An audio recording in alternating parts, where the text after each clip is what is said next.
should have been an easy score. Rob an old man, leave without much fuss. We never could have guessed how south it would go. Everyone had heard of Duncan Adams.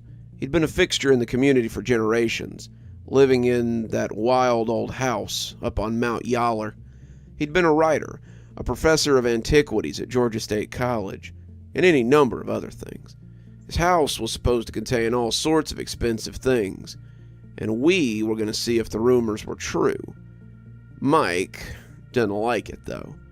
Guy like that is certain to have all sorts of security, the best measures money can buy, and you just expect the four of us to walk in like it's nothing. Julius, Gavin, Mike, and I like to call ourselves a crew, but that was just from watching too many heist movies. In reality, we were just four guys who like to break into people's houses and steal things. We weren't druggies, we weren't criminals, despite what our records said. But we did like to buy nice things, and stealing often paid for them better than a real job. You'd think so, I said, but my brother went up there to do a job and said that there were no security systems, no cameras, no nothing. The dude is just asking to get robbed, and I say we take him up on it. My youngest brother's a plumber, and that was actually where I got the idea for the job. He got called about a month ago to fix some pipes in the old man's bathroom, and came back to tell us how cool the place was. He had all these mirrors on the grounds, and in the house, and on the walls, and it was like a fun house. It was really cool looking, he said. The old man had paid him a mint to do the job, and I'd spent the next 3 weeks thinking about that house, and planning the biggest heist that I could imagine. The plan is that we go in just after dark and jump the sidewall. We can go in through the garden out back, and come out on the back porch and into the house. The old man's a hard sleeper. My brother said he had to ring the bell 12 times before he woke up. We can go in and out before he even knows we're there, and live like fat rats off the spoils. Mike still wasn't sure, but greed was slowly eroding his sense of self-preservation. He said he would bring it to a vote with the rest of the crew, and later that afternoon he called to say that the vote had been carried unanimously. The other two were in, and Mike wasn't about to hold us up with some tickling feeling of doubt. Hope your intel's right, because if you're not, we're all going to be royally screwed. And that was how we came to be hunkered in the scrub around the Duncan Adams estate, waiting for it to get good and dark. We were all dressed in dark clothes, Jules and Gavin wearing ski masks, while Mike and I just had our hoods pulled up. I was pretty sure that we wouldn't need cover, but Jules had 2 prior arrests, and Gavin was clean for the moment. Both wanted to stay out of prison, if they could help it, and had opted to cover their faces. As the dark began to settle around us, we kept to the fence and prepared to vault over. It was just a simple concrete wall, no lights or cameras on the top, but Mike stopped before making a stirrup with his hands to point at a sign on the wall. You didn't say nothing about a dog. I looked at the sign, wrinkled my brow as I tried to remember if Lewis had mentioned a dog. He hadn't. He'd said nothing about any kind of animals on the property, but a dog could complicate things. The sign was the usual black and yellow one that bore the legend, "Beware of dog," on it, but it looked a little faded, and I suddenly wondered if it was something from a while ago. It's probably old. Lewis didn't say anything about a dog or a cat or anything to do with animals. Mike seemed unsure, but I doubled down. Tell you what, I'll go first and drop behind the gate. If there's a dog, it'll just tear me up, and I'll find some way to get out, or you guys can run. We'll only be out for the gas it took to get us here, and I'll have spent a night in jail, worst case scenario. Mike still looked unsure, but he made a stirrup with his hands, and I vaulted over the wall and landed in a well-kept backyard. It had been landscaped to look oriental, maybe Japanese or something, and there was a bridge over a little creek and a well-cared-for walkway that led to the back of the house. There was a sand pit with rocks in it, some trees cut to resemble bonsai trees, and several large reflective columns interspaced around. It was definitely different, but I liked it the longer I stood waiting to get mauled by a Rottweiler or a pit bull. "What do you see?" Mike whispered, as I scanned the area for a slobbering beast that was just waiting to strike. Nothing. Well, not nothing, but no dog. Come on over, I think it's safe. They dropped over one at a time, Mike reaching back to pull Gavin over before landing himself. They all stared at the strange little garden, so alien in the twilight, and when no lights came on to mark them, and no dog came out to chase us away, we all sighed collectively. Looks like there wasn't a dog after all, Julia said. Or he's inside, Mike said skeptically. Whatever, we'll cross that bridge when we come to it. We gotta get inside first, I reminded them, as we set off across the little garden path. It was a little eerie to walk across the shadowy garden with only the moon to guide us. The place seemed to be made of strange angles, and the reflective monoliths didn't help matters much. They were everywhere, a new one jutting up every 7 or 8 feet, and they played strange games in the moonlight. I would catch myself looking at them out of the corner of my eye, and more than once I had to turn and make sure something wasn't following us. The reflections created strange shadows, and I was sure I saw something dart out of sight before turning to find nothing and nowhere that it could have gone. These things are weird, Julia said, keeping his voice pitched low. I could swear I keep seeing something in them, but it's gone when I look. Me too, Gavin said, sounding a little unnerved. Eyes on the prize, boys, I reminded them, but I didn't sound as sure as I tried to convey. The backyard hadn't looked very big, but as we moved towards the house, it seemed to go on forever. We were staying low, trying not to draw attention to ourselves, but it seemed like we should have been there by now. Whenever I looked at the back porch, it always seemed to be about 50 feet away, and every step seemed to bring us no closer. What the hell was that? Gavin asked, and his voice was too high. Julia shushed him, whispering back, What are you talking about? There it was again, right there, I saw it, Gavin said, pointing at one of the polished monoliths. I glanced at it, but it was just a flat reflection of the weird trees sitting on the back wall. There's nothing there, Gav. Get it together, man. In a few hours, we'll be leaving with more loot than we can carry. Then you can freak out if you still want to. Gavin looked unsure, but he nodded and kept pace as we made our way through the collection of old trees and topiaries. He wasn't the only one getting a little nervous, though. I could see something in those reflections, too. Something I was beginning to think might be our dog. It was big. Way too big to go vanishing like it always seemed to. It was a mastiff or a wolf hybrid or something, and the longer we trekked through the garden, the closer it seemed to get to us. At first it was just curiously observing us, seeing what we were doing and enjoying its little game of startling us. As we neared the house, though, the game changed. Now it was getting closer to our group, weaving between the statues and plants, getting bigger as it stalked us. I still wasn't sure how it was doing that. The thing had to be nearly 5 feet tall on all fours, but it would disappear any time I turned to look behind me. I wondered if there was some sort of electrical gadget in these things, maybe a display mount to scare intruders, but when I looked right at the polished mirror front, I saw nothing but my own reflection and the larger-than-usual bonsai topiary behind me. I'd like to tell you that we made it to the house before things went sideways, but that's not true. Truth was, we never even saw the inside of the house. We came within about 10 feet of the back porch, a trip that seemed to take longer than it should have, when the purpose of the monoliths became apparent. We were hunched around some of the oddities of the garden, trying to get our nerve up before heading in. Gavin and I weren't the only ones that had been seeing things out of the corner of our eyes, and nerves were high as the goal came into view.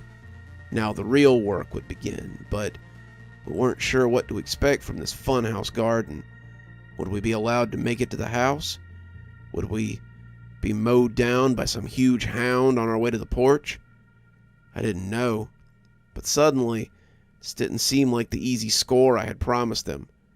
Jules, I whispered, Go see if the back door is unlocked." "Why have I got to do it?" Jules asked, his nerves jangling a little. "'Cause you're the closest to the door. Just get up there and see." Jules looked at the house like it was the absolute last place he wanted to go. But greed still had its teeth in him. We could still make something of this, still come out okay, and he scampered up the porch steps with all the stealth he could muster.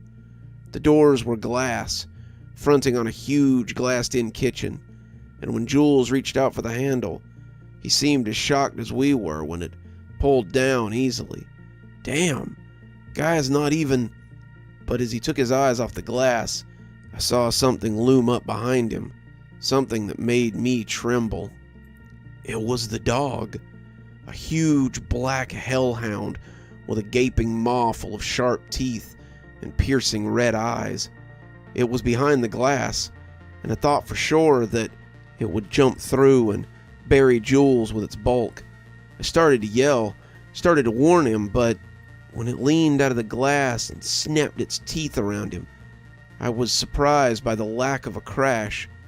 Jules looked surprised too, his shock absolute, and when the creature yanked him into the glass and out of sight, we were left in stunned silence, with only the crickets for company. "What the hell was that?" Gavin said, his voice trembling audibly. "I don't know," Mike said, his voice inches behind me as he inched away with every breath, "but I'm not sticking around to find out." He was off and running then, tearing back towards the wall we'd come over. He looked scared enough to jump it without any help, and when I called for him to stop, I winced as a light came on in the house. Great, we'd woken up the old man. Gavin saw the light and took a few steps back himself, but when Mike screamed suddenly, Gavin and I froze as we turned back to see what had happened. In the fleeting rays of the porch light, I saw Mike caught beneath the massive paws. It was coming from the surface of a polished square, and as the head emerged, the beast looked as big as a grizzly bear. The fur was wiry and stiff, something I believe they called brindled in the dog world, and its muzzle was already dripping with blood. It bent down over Mike, the poor guy screaming and thrashing as much as his smushed lungs would allow, and when it covered his head with its mouth, the crying and yelling was cut off abruptly. It took Mike's head with it, but was nice enough to leave the body behind as it disappeared into the polished surface of the brooding rectangle. Gavin and I just stood there for a minute, unsure of what to do. When the door to the back porch opened, we both got low as we tried to hide from whoever had come to check on the ruckus. "Who's there?" said a voice that had probably once been a little more impressive. Age had done it no favors, and now it was a little less impressive, a little less commanding, but the owner seemed to know that he wasn't the most dangerous creature in the garden. The sound of a cane thumping on the boards could be heard, and when he saw the body, he croaked out a rough laugh. "Decided to come and steal from an old man, huh? You didn't think you were the first, did ya?" I looked at Gavin as we hid, trying to tell him to be still, though he seemed to be losing that particular fight. "More than a few people have thought that they could come and plunder what I've rightfully taken in my prime. They see an old man living alone and think to make his home their find of the century. They never guess that the most dangerous thing here might be my own biggest find." As we watched, the old man put out a hand, and the hellish beast stuck its nose out of the window it had sucked Jules into, so the old man could scratch it like any other dog. "I was excavating a tomb in Russia when I found them. These strange black monoliths were just in a cave towards the back of the old tomb. I had never seen anything like them or the beast they held, but it had enough intelligence to understand me when I made it an offer. It didn't seem to be enough that he was going to kill us, The old codger meant to monologue before his hell beast devoured us. "Come back to my home," I said. "Come into the lighted world again, and I will take you from this place and let you hunt my enemies for me." And so I have. It has hunted a long time on would-be thieves and robbers, and eaten well in the process. You will be no different. Gavin looked at the back wall, a path that would take him over the unmoving corpse of Mike, and seemed to be trying to decide if it was worth the risk. I shook my head at him, trying to tell him not to, but when he suddenly sprinted across the lawn, I found myself right behind him. I could no more stop myself from fleeing in my terror than he could, and we dodged around the monoliths at every opportunity.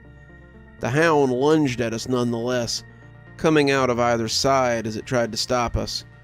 We were neck and neck, nearly to the wall, when Gavin suddenly tripped. I looked back and found that Gavin's foot was stuck in a trap too devilish to escape. The creature had him by the ankle, and as it dragged him backwards, I sprinted for the wall and leapt at the top.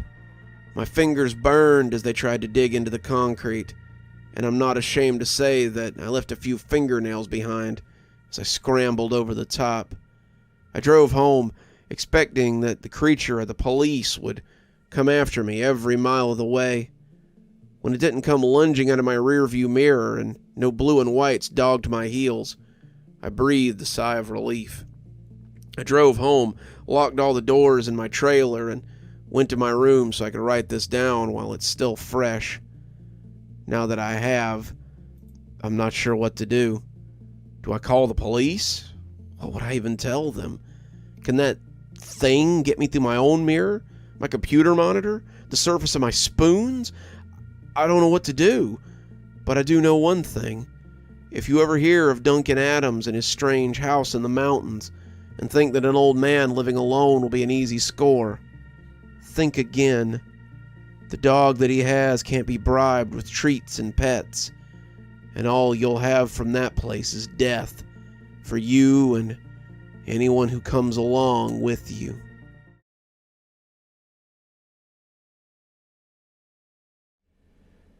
Well, Miss Lee, this treatment is experimental, but we feel it will improve your condition. All you need to do is sign on the dotted line, and we can schedule you for the first of the week. The doctor tapped the form like a used car salesman trying to sell a sports car with no engine. The kind of salesman who thinks you're too stupid to look under the hood and too desperate to believe the deal is anything but genuine. That was the beginning of the end of my life. My name is Pandora Lee, and this is my story. 2 years ago, I was diagnosed with a debilitating bone disease, the kind that causes your bones to be very weak.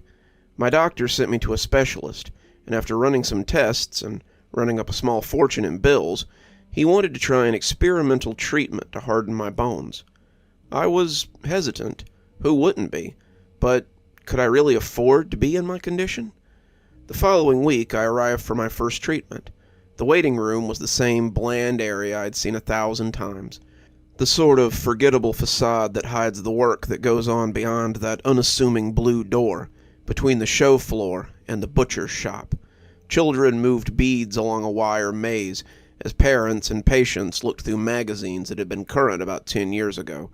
The smiling face of President Obama looked up from a table, he and Martha Stewart sharing space with Better Homes and Gardens and Highlights magazine. The magazines were only slightly more interesting than the paperwork on the clipboard I was muddling through, but I tried my best to ignore them. "Miss Lee, we're ready for you," a young blonde-haired woman in scrubs called to me, smiling brightly as she led me through the oddly dark blue door and into a hallway of the same color. Despite the buzzing overhead lights, the paint scheme made the whole place look shadowy, and I shuddered as she led me to a little room farther down. She showed me to a small, sterile room, with only a gurney and an IV stand to break up the emptiness. The room was blessedly brighter, a kind of eggshell white that verged on eye-watering, and I stepped inside and handed her the clipboard. "Please take a seat and get comfortable, Miss Lee. The doctor will be here very shortly."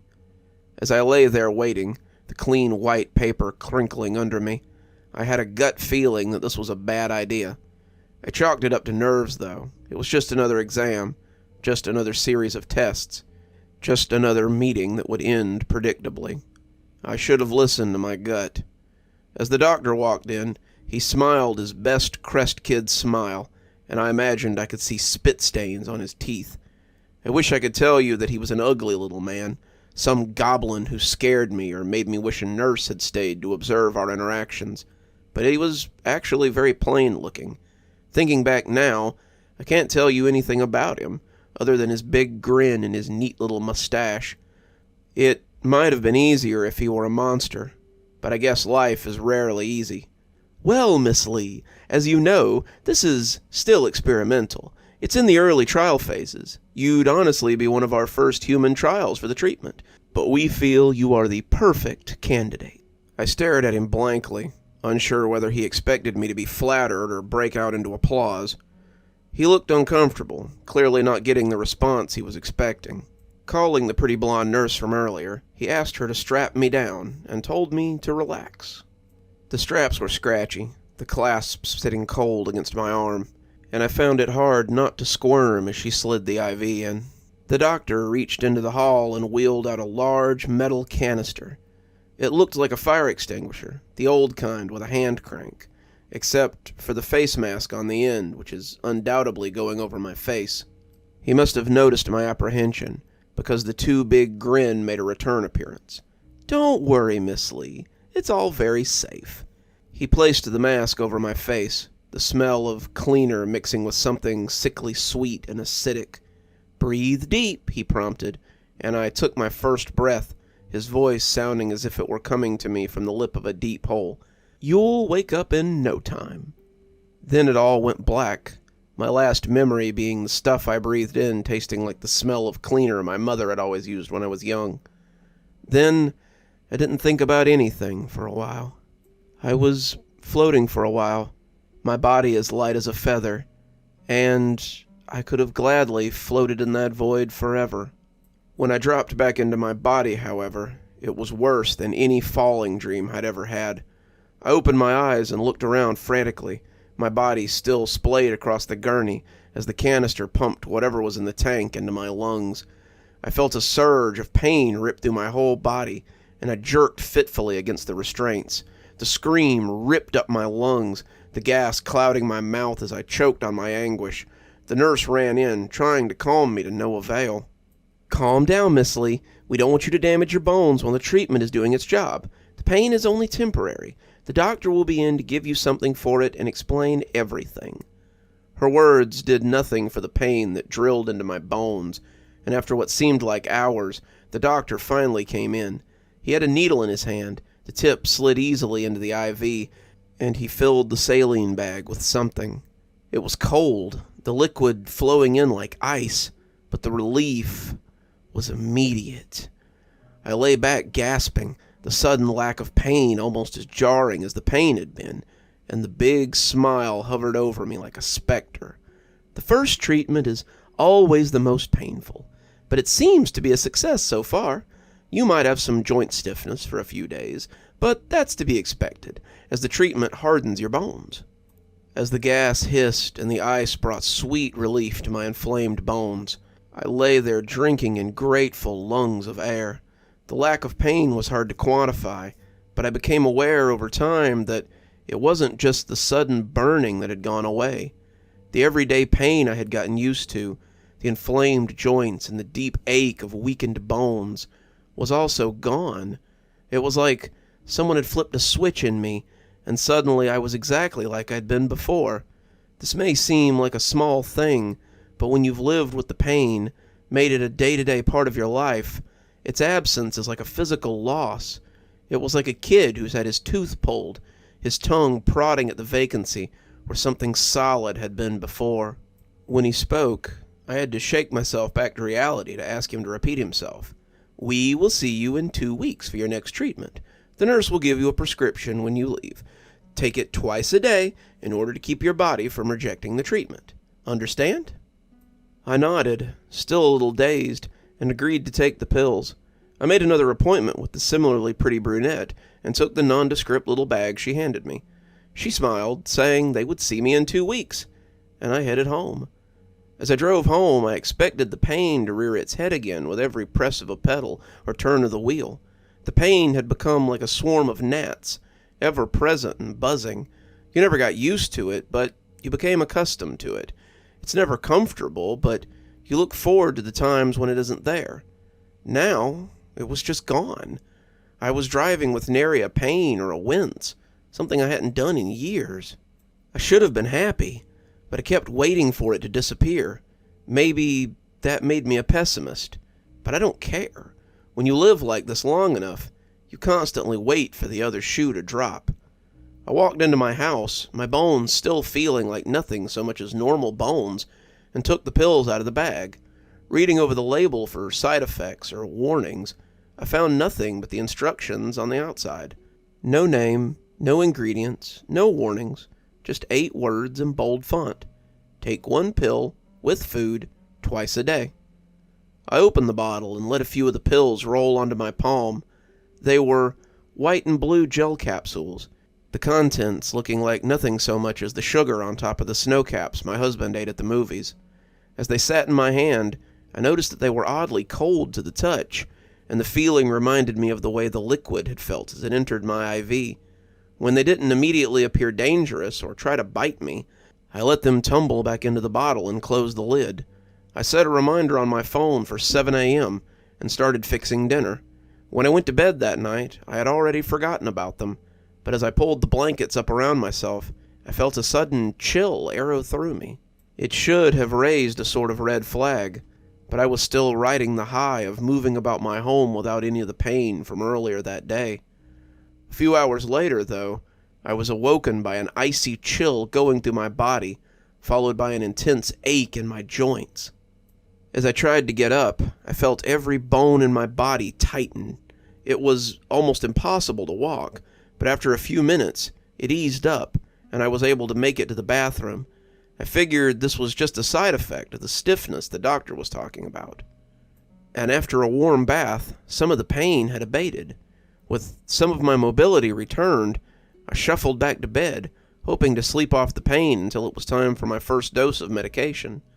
The next day, the pain of the night before was a fleeting memory, and I took my first pill and started getting ready for my day. It usually took me several hours to get my legs to cooperate enough to make breakfast, but today I moved about my kitchen the way I hadn't in years. My joints felt fluid, my bones were as forgettable as they should be, and when I woke my husband up for work at 10, he looked at me a little shocked to find breakfast already on the table, and the kitchen dishes cleaned and put away. "Wow, those treatments really did the trick," he said, taking my hands in his big calloused ones, intent on kissing them. He dropped them in surprise as a shudder ran through him. "Geez, babe, your hands are so cold." There was worry on his face, but I waved his worries away and told him it was nothing. "It's just a side effect of the treatment. I'm fine, sweetie." Deep down, though, I was worried. I should have called the doctor's office right then and there and told them about the side effects. After the weirdness that had happened the night before, I should have been more concerned, but it all comes back to one thing. Despite the stiffness, despite the cold hands, despite the next 2 weeks where sometimes I woke up in the middle of the night and hobbled into a warm bath, the intense pain in my bones was all but a distant memory. I would have given anything to be done with the pain like that, and it turned out the cost was more than I could have known. 2 weeks later, I arrived at my next appointment. I was curious to see if it hurt the same way it had the time before, but my reasons for going were twofold.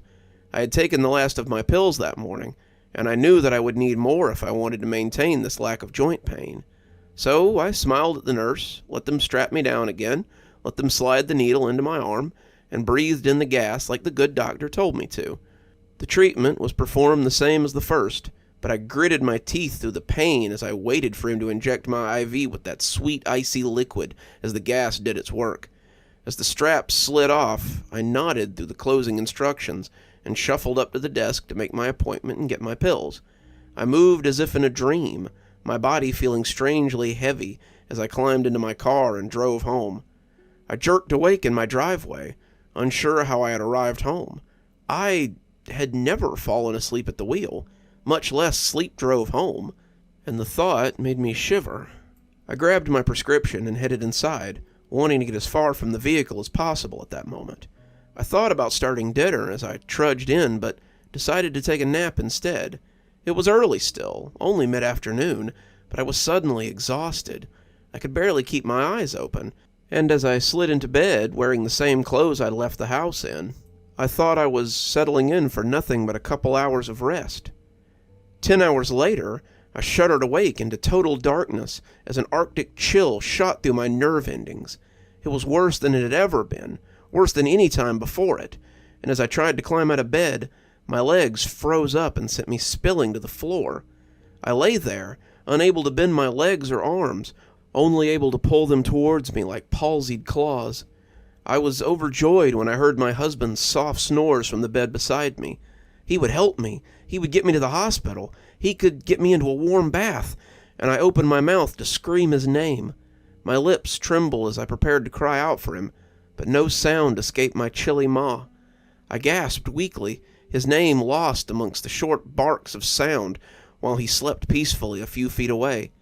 I lay there with tears of fear dripping down my face, certain that he would wake up the next morning to find me dead. I almost expected to see them freeze against my cheeks, but they did little more than pool beneath my head and wet the side of my face. I spent that night drifting in and out of my new painful existence. It felt like I lay there for weeks, listening to the content snores of my spouse as my body was racked with freezing chills. I thought I would die again and again, and as the sun began to rise, I almost wished for it. The colder I became, the less the shivers seemed to blow through me. I still felt them, but my body had stopped responding. I was powerless to move, incapable of doing much besides watching the sunrise and the day begin. I must have fallen asleep at some point, because when my husband yelled my name, my eyes were startled open. What the hell is this? But he seemed to lose his words as he stood over me. I mouthed at him, asking him to help me, but he looked unsure. I don't know how. I wanted to ask him what he meant, but instead he turned to my vanity and fetched a small hand mirror.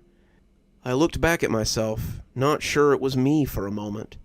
I was looking at a perfect china doll as she lay curled up on the floor. Her skin was a perfect alabaster, broken only by the slight spider cracks that ran through it. As I watched, another chill coursed through me, and I saw the cracks lengthen as my fragile form tried to shiver. I wanted to cry, but I had no tears left. Instead, I told him to put the phone next to me and put it on text-to-speech. I wanted him to understand, wanted to explain how this had happened, while I could still explain anything. He did as I asked, saying he would go get help, but I don't think he'll be back in time. It took a surprisingly short time to lay it all out, but I can feel the change beginning to affect my face now. My blinks are becoming slower and slower, and my throat's beginning to tighten as it stiffens like my skin. My lips have started to flake as I speak, the cracks in my arms likely running through the lips my husband loved to kiss. I'll be nothing but a beautiful statue soon, a curiosity piece for people to speculate over. But with the time I have left, I want people to understand how I came to this point. I don't know if it was the treatment or the pills, maybe it was both, but it doesn't appear to be ready for human trials. If they ask you to sign your life away as I did, make sure you know what you're agreeing to. The short respite from pain wasn't worth the hell I found myself in now. It's getting hard to breathe now. My lungs are laboring to pull in breath, and I can feel the same shivering running through them with every gasping pull. My eyes are fixed forward, my fingers forever locked together, and I feel that every word may be my last. If you make it home, Jason, know that I love you, and I'm sorry that this is where we must part.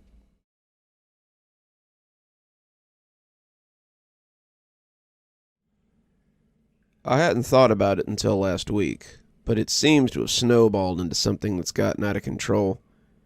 I was looking through some photos while helping my mom move when I saw him for the first time in 15 years. Dad had passed away a few months ago, and Mom was just starting to clean out some of his things. The picture had been taken at a birthday party, my 9th birthday party, to be exact, and it showed my friends and I standing in front of the house and smiling as my mom took the picture. There were about 9 of us, all wearing party hats and ice cream mustaches under our noses, but the happy faces of my friends and I weren't what had caught my eye. It was the gaunt man standing in the window of the living room, the one looking out at us with the empty black eyes and the sinister little smile, the man who had haunted my childhood, though I'd never quite believed in him after the age of 12, Mr. Danver, a specter that my late father had brought to life. I remember the first time I had ever even heard of Mr. Danver, and the memory made my skin crawl. It wasn't scary because of what I had been told, but because of the unwilling way that my father had shared it. I had been 5, and we were getting ready to go to preschool. I hadn't slept well the night before, and I was cranky as I sat at the table and picked at my breakfast. I was wearing half my school clothes, 1 sock, 1 shoe, and I was so far from being ready that when my dad saw me, you could tell that he knew we were going to be late. "Come on, kiddo, we need to get moving. Finish your breakfast, get your clothes on, find your shoes, let's get on the road." I don't remember what I said to him, something snarky and grumpy, and when he turned back to me, he spoke before he had quite made up his mind to. "You better hurry and get ready before Mr. Danver comes to get you." The silence that hung after that statement was enough to make me turn my head and look at him, and that's why I saw when he slowly put a hand over his mouth. He was looking at me like he'd just sworn, and he was afraid that I would start repeating it. He seemed terrified of what might suddenly come out of my mouth. "Who's Mr. Danver?" I asked, and that seemed to seal the deal. Dad went rigid, not all at once, but slowly, like something petrifying. His eyes stared out at nothing, his mouth opening a little bit as he gasped slightly. His body seemed to be trying to fight whatever was going on and failing, his mind railing against the inevitable. He looked like a landed fish, something struggling to breathe, even as it struggles with the hook that has pulled it from the water of life. And when I asked the question a second time, the hook seemed to find its anchor, and he stopped fighting. "He comes for bad kids, naughty kids, kids who don't listen. He finds where they hide, and they go missing. When Mr. Danver comes to town, you better beware. When Mr. Danver comes to town, you better be scared. He's tall and old, with skin so thin. His hair is wisps, gray as tin. His teeth are sharp, his eyes are black. He'll drag you off, and you'll never come back. When Mr. Danver comes to town, you better beware. When Mr. Danver comes to town, you better be scared." He delivered it all in the well-trained cadence of an off-Broadway actor at an audition. It sounded like something he had repeated 1,000 times, and I realized then that it was something I'd never forget. The scariest part about it wasn't what he had said. It was how he had said it. The voice was so different from Dad's that it was like watching a ventriloquist talk through him. Suddenly, it felt like a stranger was in the house, and I shuddered as a cold chill ran through me. I didn't say anything in the face of that silence, but when I lifted a hand to my eyes, I realized I was crying. Large, silent tears were sliding down my face, and as my dad came out of his trance, he started crying too. He came to scoop me into his arms and pressed me to his chest as he repeated the same thing again and again and again into my corn silk hair. I'm sorry. God help me. I'm so sorry." When Mom came home to find us both watching Disney movies on the couch, she asked why he had called out of work and not taken me to school. When he explained the situation in soft tones as he pressed his mouth against her ear, she joined us on the couch and pulled me into her lap. That was the first night I saw the old specter, but it wouldn't be the last. I woke up with the most profound chill I'd ever felt. It ran up my cheeks like mice feet, and my eyes popped open as I lay in bed. The room was dark, my toys casting shadows across the floor as the moon crept in through the window. But I knew those spooky shapes were not the source of my discomfort. I could almost imagine that I heard the song Dad had sung as it scampered in with the air conditioner in the vents. I could see the dust motes in the moonbeams as they boogied to that haunted chorus, and as I stared at them, that's when I saw him. He was hunkered in the corner, his knees against his chest, his arms resting on his knees. He was looking at me from the pit of shadows where he sat, and when he realized I was looking back at him, I saw a wide grin stretch across his face. His toothy mouth stretched ear to ear, and as he stood up, I could hear his joints popping like kindling wood. His hair set neatly on his head, looking like the hair you saw on zombies in horror movies, and it brushed the ceiling as he stood up. He rose until his head nestled in the corner of that ceiling, his frame all of 8 feet tall. He had a hat in his hand, a hat I would later learn was called a bowler, and his arms were covered in a rich brown suit coat. He was wearing a suit beneath it, but I was only vaguely aware of it. As he rose, the moon casting his features in contrast, I was mesmerized by his eyes. They were dark pits of shadow that looked at me with mirthful knowledge. "Sorry to wake you," he said, his voice sounding like someone who's lost their breath to excitement. "I just wanted a peek. I'm sure I'll get a closer look sometime. Toodaloo."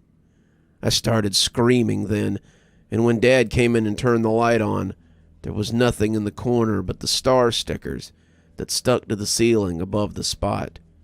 Those stickers never glowed again, and I took them down when I noticed and threw them away. I was afraid he had gotten his taint on them.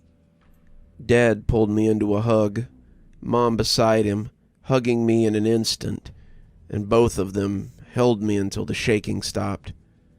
After that, I saw him any time I did something disobedient. Sometimes I would see him lurking in the corners of my vision if I said something smart to my mom or dad. Sometimes I would feel those black eyes watching me if I didn't do my chores. There was a time when I heard him laughing after I'd gotten angry at my mom, and I was always quick to apologize and make things right. Mr. Danver made me conscious of my actions in a way that I'd never been before, and I was a better person because of it, I suppose.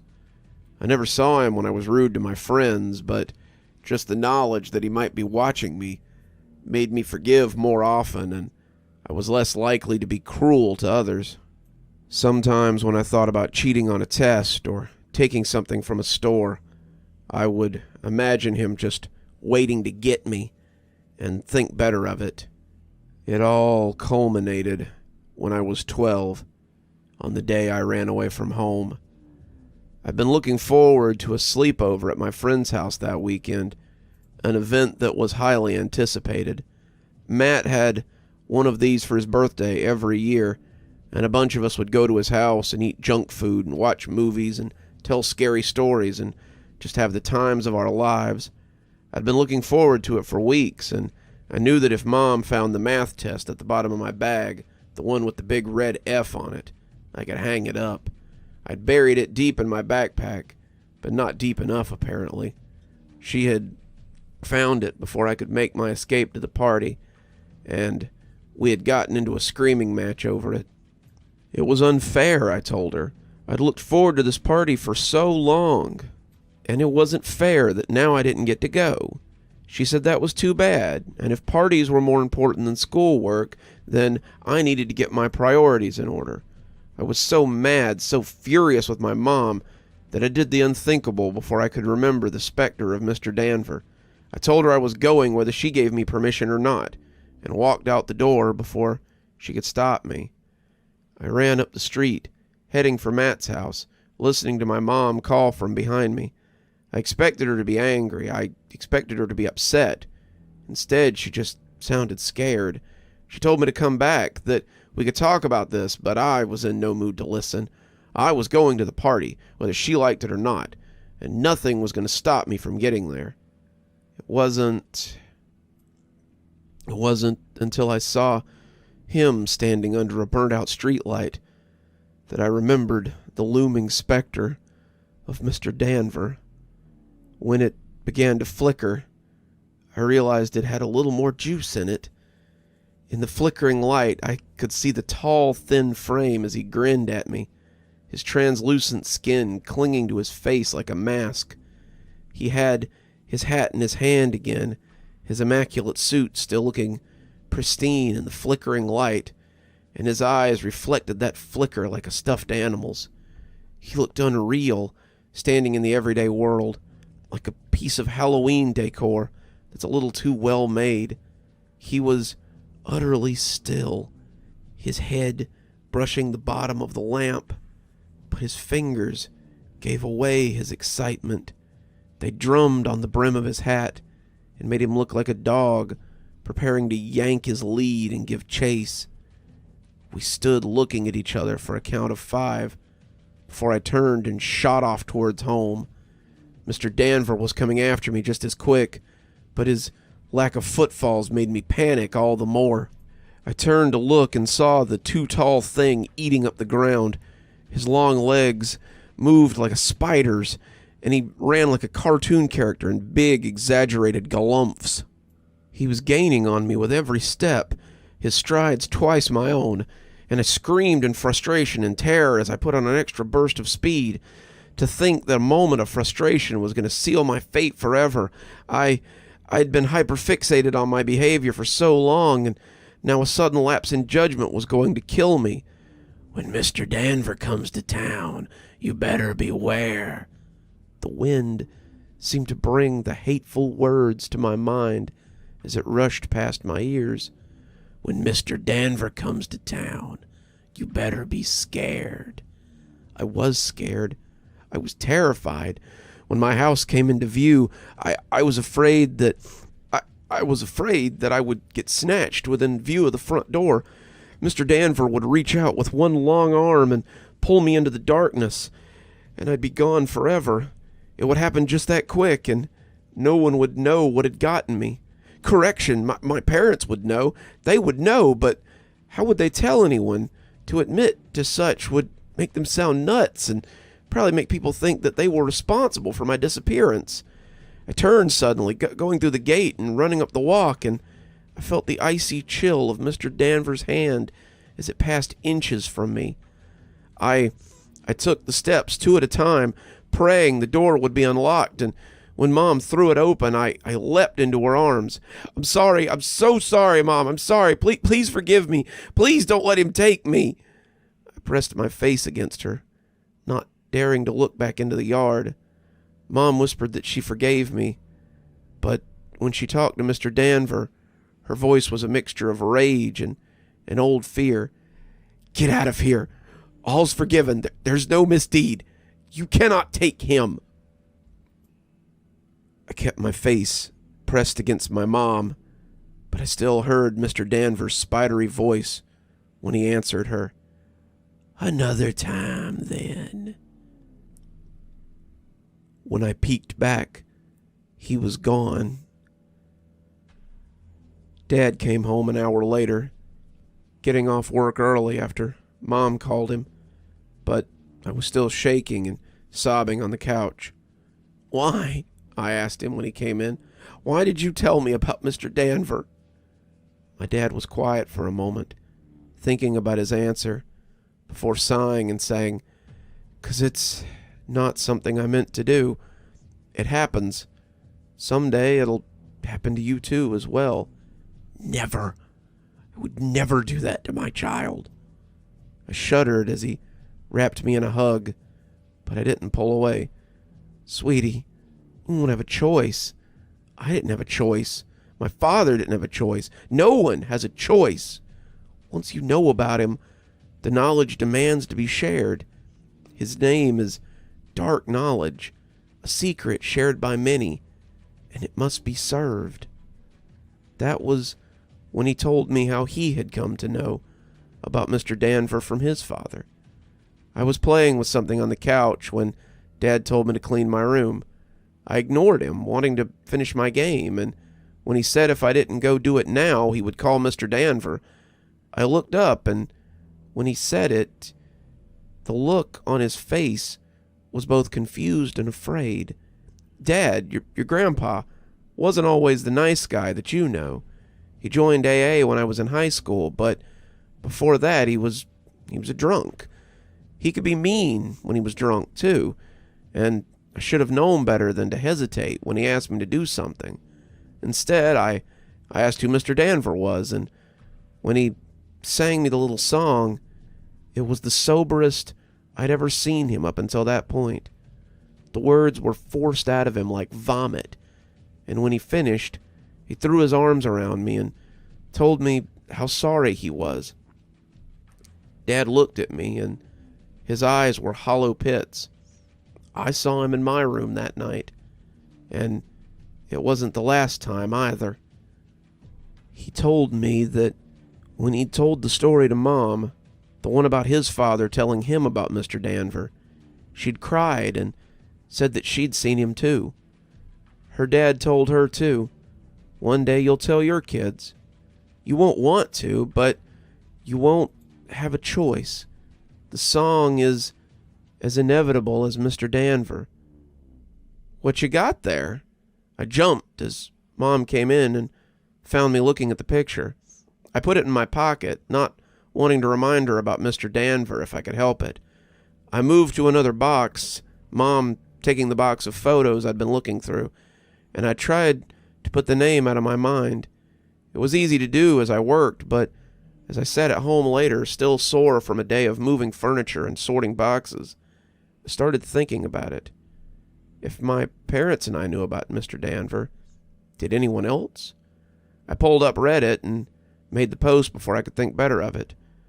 I didn't know if you could transfer the knowledge like that, but I wanted to know bad enough to find out.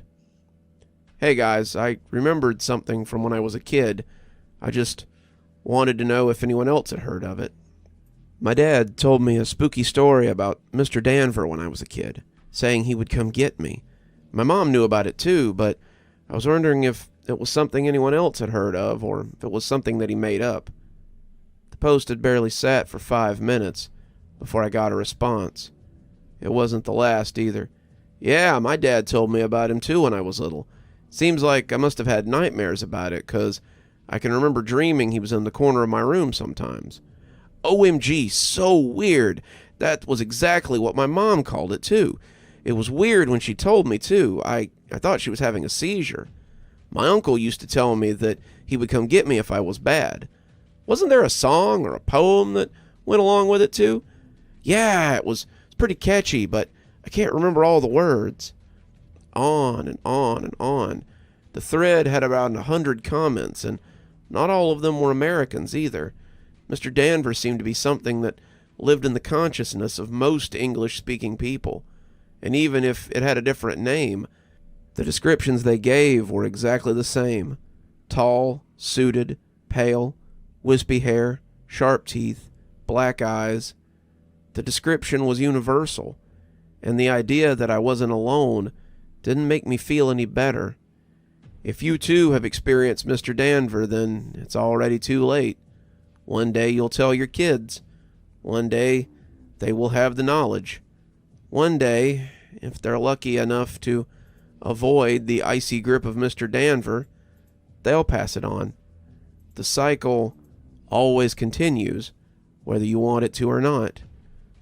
One day, I too will infect my child with the looming specter of Mr. Danver.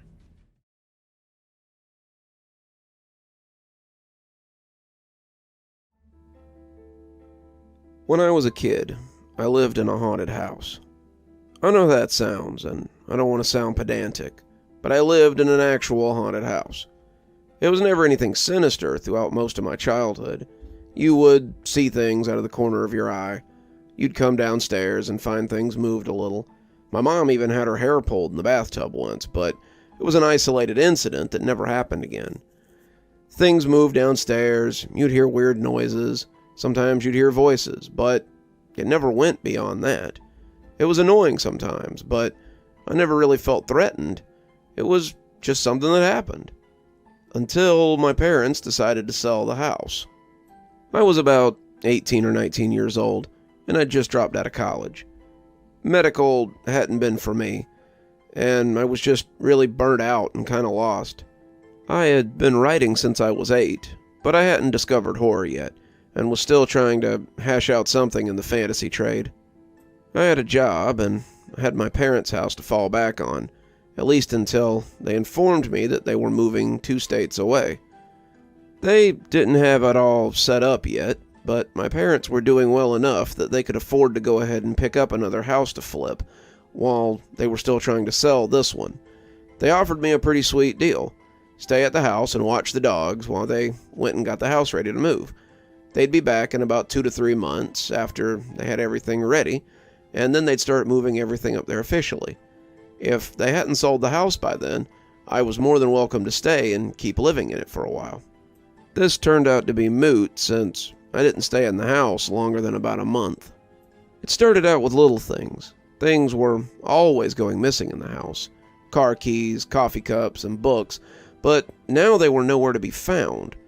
I lost my car keys 3 different times in that month, and each time I had to go to the dealership and get a new one made, to the tune of about $50. My school textbooks that I was getting ready to sell to a classmate also went missing, as did my Game Boy and a bill that I'd been planning on paying to keep myself out of debt. That's just the stuff I can remember, but it was a constant struggle, waking up and wondering what was going to be missing. The dogs also got very nervous in the house. My parents kept border collies, 2 of them, and they'd always been welcome in the house, along with the other menagerie of animals that my mother kept. They'd never been uncomfortable coming in and out before, but now they seemed to want to live on the back porch rather than in the house. The Florida heat is no joke, and when a dog with long hair would rather sleep in the non-air-conditioned back porch than inside, you know something's going on. I just chalked it up to them missing my parents, but I had no idea that it was about to start rattling up. That was about the time I started noticing the shadows. I slept upstairs more than downstairs, feeling safer upstairs, in case someone decided to break into the house. We had neighbors who were less than reputable, and our house had been broken into while we were on vacation before. I figured that if someone broke in, being upstairs would give me more time to get my gun ready and call the police. But the real problem was already inside the house.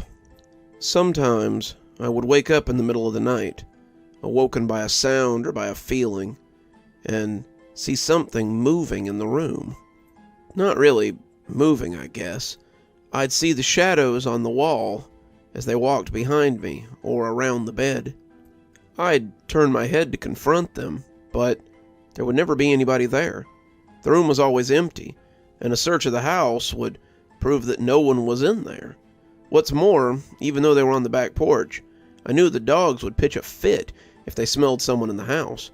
They might not have liked being in there, but they didn't like anybody being in there unless they knew them. I tried sleeping on the couch, but it was the same problem. I'd hear whispery voices, see big long shadows up the wall, and when I turned over to confront them, they'd be gone. Sometimes I'd hear things moving if I slept downstairs, so I always made a habit of sleeping upstairs. Most nights I tried to have friends over, people to watch movies with, or people to keep me company while I was at home. But most every night I wound up staying there by myself. I'd stay at friends' houses sometimes, but never for very long. I had responsibilities at home, and none of their parents were ready for a long-term house guest. I should have left after the shower incident, but I managed to talk myself out of it. I really wanted to believe I had just scratched myself on something, No one wants to believe their childhood house is actually haunted by hateful spirits. I was in the shower about 3 weeks after they left. I was getting ready for work, soap in my hair, soap in my eyes, when suddenly something scratched my shoulder. I opened my eyes and immediately regretted it, but I started looking around to see if one of the cats had scratched me, or if I had run up on a hook or something. Mom had little hooks on the wall for loofahs and things, but they had already been taken down. I didn't see any cats or anything in the bathroom, and I went back to cleaning the soap off myself before inspecting the scratch. It was from my shoulder blade to my mid-back, and it looked like 3 long scratches that looked a little infected. I put ointment on them and put a big Band-Aid over them. Mom was a nurse, and she had a lot of stuff like that in the craft room, and tried to ignore it. It was just an accident after all. These things happened. So I fed the dogs and went to work as I always had. When I got home that night, that's when the weirdness really hit a fever pitch. The second I came in the door, it was around midnight, I could swear I heard people upstairs. It sounded like 4 or 5 of them moving around on the 2nd story. I grabbed my dad's gun that he kept by the TV stand and headed upstairs to have a look.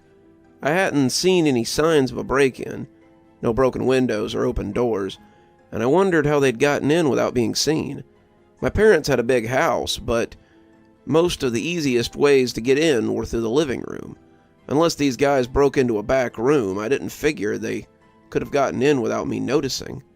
I came up the stairs, Beryl leading the way, but as I swooped into the big front room where my parents slept, there was no one there.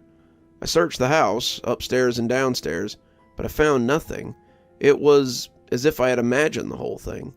The dogs sleeping peacefully on the back porch led me to believe that I was getting jumpy, and as I got ready for bed, I couldn't help but listen out to make sure that it wasn't just my nerves. That was when something kicked the door in, and I jumped about a foot. I was washing my face in the sink, and I winced as the soap came into my eyes again. I came downstairs several at a time, the gun back out front to find the front door open, and no one there. I'd expected to hear footsteps as I came down the stairs, maybe even people running, but there was no one. It was an empty house with nothing in it. I made another pass at the house, but still found nothing. I was getting jumpy, really not liking what was going on here, and it was getting hard to get ready for bed. I brought the dogs back inside, little as they wanted to come in, and I tried to coax them upstairs so I could feel like I had a little company. I had known these dogs all their life. I helped my mom raise them from puppies, and it was the first time I had heard them growl at me as they stoically refused to go upstairs. They didn't snap, but I got the feeling that if I pressed the matter much, they might. I finally left them downstairs, deciding to close my bedroom door and get some rest. I put a chair under the front door as well. No sense waking up to it slamming open again if I could help it. I managed to get to sleep after some unsuccessful tossing, but when I did, it was short-lived. In my dreams, there were people standing around me, whispering. I didn't know who they were. They were people I'd never met, and when I rolled over to look at them, they had no faces. They were made of shadows, and I got the feeling they were talking about me. I can't explain why. There's no reason I have to feel that way. But suddenly, I knew that I was the subject of their conversation. I rolled over in my dream, not wanting to look at them, and that's when I saw the shadows riding up the wall. They danced and capered across the flat eggshell paint, and I realized I wasn't sleeping anymore. I could feel eyes on my back as I shivered under the covers, and the more awake I came, the more I realized I could still hear the whispered voices. These were the things that I'd been seeing when I tried to go to sleep every night, and as I came awake, I found that the shadows were still there. They were rising up the wall, 7 or 8 feet tall, and their legs stretched out behind them grotesquely. I don't know what they were saying, but I didn't like it. It was something like muttering, a constant flow of low talk, and when I turned to look at them, they didn't disappear this time. I couldn't see them, not really, no more than I believe they could see me. But I knew that they were looking at me. I was filled with the most profound terror I've ever experienced. I didn't know what to do. Did I stay? Did I go? This was my home. I had always felt welcome there, and this was the first time I had ever felt unease in the house. In the end, I chose not to confront them. I rolled out of bed as quick as I could and ran for the door. The dogs looked at me like I was crazy as I went downstairs, but I didn't really care. I was not staying in that house for another minute. I went to my car, opened the door, but remembered that I'd left my keys inside. I looked back at the house, but the thought of going back in there made my knees weak. There was no astral lights in the windows. There were no weird figures looking down at me. But suddenly looking at that dark house by night made me never want to go back in there again. I slept in my car till morning, and after the sun came up, I went to get my keys and a few things. I called a friend of mine and asked if I could spend the night at his place indefinitely, and after telling him what I had experienced, he agreed. I don't think he believed me, but I think he believed I'd seen something. His mom was the kind of person that believed in most anything, and when I told her, she insisted that I come stay. I stayed at his house until my parents sold the place, and then I went to live with my grandma until I got a place of my own. I thought I might be done with the weirdness in the house, but it had one last surprise for me. I went back a few weeks later to help them move some of their things onto the truck, and when we lifted the sectional, I found something I'd been looking for. Underneath the couch was everything I'd been missing, stacked in a neat pile and just waiting to be discovered. My dad laughed about it, saying I must be kind of scatterbrained, but I knew I'd checked under the couch many times.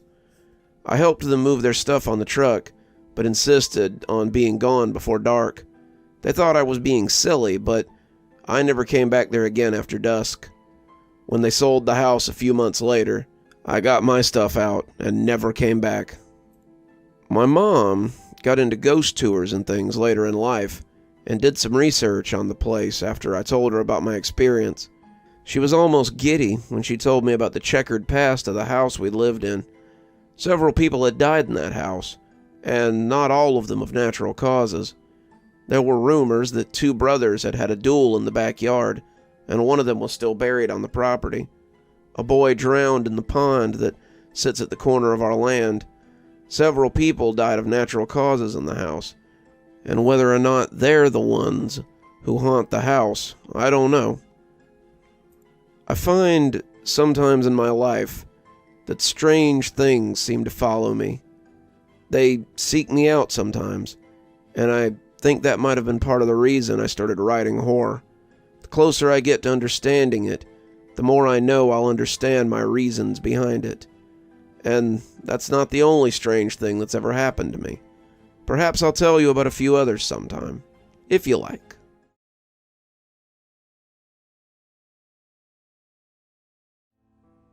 I was a child of the late 80s.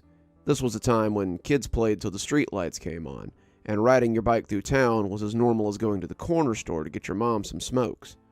In fact, the woods seemed to be the only place Dad had specifically said was off limits. The woods seemed to be a boundary for many families, and I never knew anyone who went there willingly. It's one of the few things that stayed the same to this day, though so many others have certainly changed since I was a kid. One prime example was the telephone. Coming from a small town, my telephone was on a party line, so if you wanted to talk to your friend, you went to his house and you did it in person. I was pretty fortunate in that respect. My best friend Davey lived right next door. If I wanted to ask him to play G.I. Joes or ride our bikes, I could just walk 20 paces rather than digging my Huffy out of the garage. Unless, that was, we decided to use the tin can phone. The tin can phones were something we had cooked up after watching a science show on TV. The guy on the show had hooked a pair of tin cans together with twine and showed that no matter how far you went, you could still hear the person on the other end of the can. Davey and I had thought that this was just about the coolest thing we had ever seen, and we set about making some for ourselves. I found a pair of old soup cans and a long spool of Mom's twine, and attached the end to the cans. We could hear each other pretty well, a fact that surprised us to no end, but the farther away we got, the harder it became to hear each other. "Let me show you a different way," Dad said, startling us a little since we had been so involved in our little project. He had linked the cans together with some fishing line, and the connection had been the next best thing to crystal clear. We used them a lot, linking our tree houses together with the phones, and we could talk into the night on them as we camped out in different tree houses. It wasn't as clear as a telephone, but it was amazing the conversations we could have over just a simple little device. When Davy got grounded one summer, they became our only means of communication with each other. Davy, you see, had gotten himself into a little bit of trouble. He had gotten addicted to the new arcade that had just come up downtown. The laundromat that had once been there had been cleared out, but I can remember smelling detergent and fabric softener every time I went to play a game of Pac-Man or Galaga. Davy and I went there a lot, but Davy seemed to have developed an unhealthy love for the games. Any money that he could scrape together was shoved into the arcade machine, and I remember noticing that he was absent from school in the middle of the day and suspected that he had snuck off to the arcade. When the truancy officer brought him home around lunchtime one day, his parents finally decided that enough was enough. He was grounded for the summer. They told him that he might manage to earn some of his stuff back with good behavior, but forbid him to go to the arcade until he could get a handle on his addiction. Davy and I talked over the tin can when we could, but Davy made it pretty clear that his parents would take that away if they found it. We would camp out every weekend when the weather was fair, and we talked most of the night, me suddenly being Davy's only real connection to the world. So when I picked up the can one night, calling for Davy through the 100 feet of fishing line, I was surprised to hear someone else pick up right away. As it turned out, though, it wasn't who I was expecting. "Hello?" said a small voice, not like Davy's at all. It sounded like an adult trying to do a bad imitation of a kid's voice. "Who's this?" it said again, and I remember shaking off my uncertainty as I remember that Davy liked to do voices sometimes. Davy and I sometimes listened to the radio DJs prank call people, or we'd catch comedy performances on the satellite TV Davy's family had. Davy had a few characters he'd been working on, despite the fact that they all just kind of sounded like him, and I assumed that this was nothing more than another bad character performance. "Who's this?" I challenged back. "This is Sam," the voice said, still high-pitched, but getting a little surer of itself as the string made it sound tinny and robotic. "But my friends call me Tin Can Sam." Yup, definitely a new voice. If it had been modern day, I would have said that it reminded me of Herbert the Pervert from the Family Guy show. It was 1991, however, and all I could equate it to was the funny way that Michael Jackson talked. The voice was funny, kinda, but it still just sounded like Davy doing a bit. "Okay, well, Sam, why do they call you Tin Can, then?" "'Cause I wear the tin cans I empty like jewelry and clatter everywhere I go. I'm a hobo, you see, and most of my meals are taken from cans. Who do I have the pleasure of conversing with tonight?" I played along and introduced myself to Tin Can Sam. He asked me if I went to school, and I told him that we were out for the summer. He asked if I lived around here, and I told him I lived next door. He asked me how old I was, and if I knew the kid who owned the treehouse, and a dozen other things as I played along. Some of you guys will think this is weird. Why would I surrender a lot of information to Davy that he would already have, especially if he was doing a bit? Well, to answer that question, you'd have to understand how Davy was when he was doing a character. Davy was one of those people who would commit to a role. If he was doing a new character, that person didn't know you. Interacting with him was like meeting Davy all over again. But he was my friend, so I put up with it. At least it wasn't Grandma Gerda, who had a memory problem and constantly forgot the things you told her. So I played along with the game, asking Sam what it was like to be a hobo. "It's all right, I guess. I used to own a hardware store, but the people didn't like me very much, so I had to leave. It's rough not having a house sometimes, but I meet so many interesting people on the road." "What do you do for fun?" I asked, nodding to myself at how thoroughly Davy had committed to the role. "Tell stories, mostly. Sit around the fire at night and eat your dinner and tell tales. We especially like scary stories." "Scary stories?" I asked, a little taken aback. Davy was not a fan of scary stories. He liked to play it cool, but he was a bit of a scaredy cat at the core of it all. When we watched the scary movies sometimes, the volume low so his parents didn't catch us, Davy always hid his eyes and sobbed sometimes when the killer got somebody. Sam liking scary stories was not something I was prepared for. "Do you like scary stories?" Sam asked, his voice sounding hungry for the answer. "Yeah, I like scary stories." "I got a real scary one if you'd like to hear it." I nodded before realizing he wouldn't be able to see me and told him that I did. I was still absolutely sure that this was Davy doing a bit, but the longer I listened, the less sure that I was becoming. The longer I listened, the more the voice sounded less like Davy and more like a stranger. "Good, 'cause it's a real scary story. It's about these kids who were camping in the woods one night. They didn't have a tree house like you, but a tent instead. They had set up far from town where they lived, and they camped at the site often. They came there for a sleepover one night, but they didn't know that there was an extra in their party this time." I sat on the fluffy orange rug I had taken after Mom was going to throw it out and felt my teeth trying to chatter. If this was a bit that Davy was doing, then it was better than usual. As the string brought his words to me, I remember feeling my spine shudder in my back. This was different, way different, and I wasn't entirely sure that I liked it. "As I came up, they heard me. They looked out to see what was making so much noise, peeking from the zipper as they looked into the once inviting woods. It was dark, though, and the woods were dense. As I moved about, rattling and shaking, they kept looking around anxiously, trying to figure out where I was. The more I moved, the more it scared them.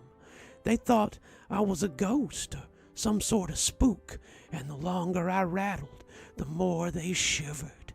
It was windy that night, and I seemed to be everywhere." Oh, okay, Davy," said my voice shaking a little as I watched the fire and my lantern dance. I don't like this game anymore." "Who's Davy? I told you my name's Tin Can Sam. Now where was I?" I looked out the window, trying to see if Davy was in his treehouse, but the branches of the big oak his dad had built it in obscured the structure. All I could really see was the string as it hung taut between us. "Oh, that's right. I could hear them whispering over there, discussing their chances if they ran. They didn't think they stood a chance if they stayed, but if they ran, well, they believed I could only catch one of them. They were arguing, starting to yell, and as they got louder and louder, I crept up to their tent. I'd have had them then and there, but suddenly they burst out of the tent and ran in every direction. I smiled as they ran, knowing that I could easily catch more than one of them. "Stop it, Davy," I yelled, the story creeping me out, and when coupled with the voice he told it in, I don't want to hear any more. Despite this, I felt unable to take the can away from my ear. "I caught them, and I cut them. I sliced them, and I diced them.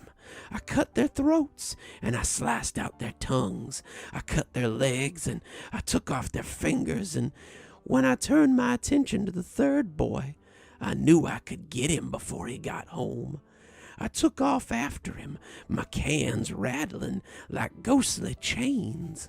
He kept glancing behind him, hearing my clatter as I got closer and closer. His feet slapped against the ground, and if he'd hit a single root, we wouldn't be having this conversation. I was so close, my knife still wet with his friend's blood, and as I lunged, he jumped over a small fence and came into his backyard. I stood, watching as he tripped and rolled onto the grass of his house, and when he looked back, I melted into the woods. His race won. I let the tin can fall to the rug, not wanting to hear anything else as I scrambled to the ladder to my treehouse and pulled it up. Unlike the children in the story, I was not in a tent. I knew that no one could get me if that ladder was up, and as I dragged it into the treehouse, I could see a shadow as it hunkered at the edge of the fence that separated my yard from Davy's. It was a man, a skinny wisp of a man, with strings of cans hanging off him. He looked up at me as I looked down at him, and even in the dark, I could see his broad white teeth as he grinned. I slammed the trapdoor shut, but even in my tree fort, I wasn't outside his reach. As I hunkered on the carpet, I heard his voice ooze from the can as he left one final word on the matter. "Tell your father he was right to tell you to be cautious of the woods."